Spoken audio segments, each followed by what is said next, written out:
बिस्मिल्लाहिर्रहमानिर्रहीम, अस्सलाम वालेकुम। क्राइम बुलेटिन के साथ मैं हूँ सुंदुस खान और मैं हूँ वानिया शमीम। शामिल करते हैं हेडलाइंस। न्यू कराची में अफसोसनाक वाकया, अल्लाह वाली पाकिज़ा बेकरी के टैंक में डूबकर एक शख्स जाँ बहक और एक शख्स की हालत तशवीशनाक। दोनों अफराद को छीब एम्बुलेंस के जरिए अब्बासी अस्पताल मुंतकिल कर दिया गया।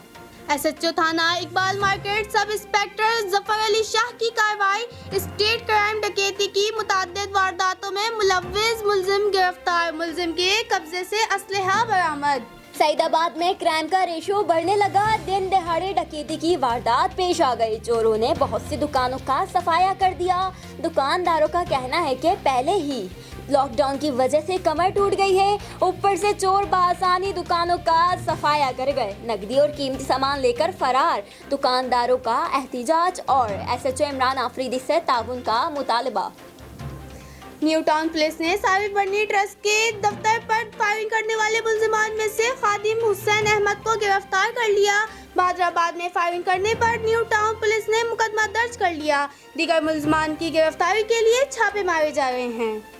थाना पीराबाद डकैती मुज़ाहमत पर एक शख्स जख्मी, सलमान नामी शख्स को डकैतों ने सीधे घुटने पर गोली मारी। वाकया मंगोपीर रोड रेती पहाड़ी के करीब पेश आया। जख्मी होने वाले शख्स को अब्बासी शहीद अस्पताल मुंतकिल कर दिया गया। SHO सईदाबाद इंस्पेक्टर इमरान आफरीदी का जराइम पेशा अनासर के खिलाफ क्रैकडाउन जारी। सईदाबाद पुलिस ने कार्रवाई में हुक्का शीशा बरामद करके फरोख्त में मुलव्विस मुलजमान को गिरफ्तार कर लिया और मुकदमा दर्ज कर लिया।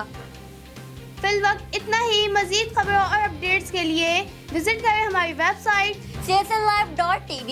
इसके अलावा हमें फेसबुक और ट्विटर पर भी ज्वाइन कर सकते हैं। देखते रहिए CSN।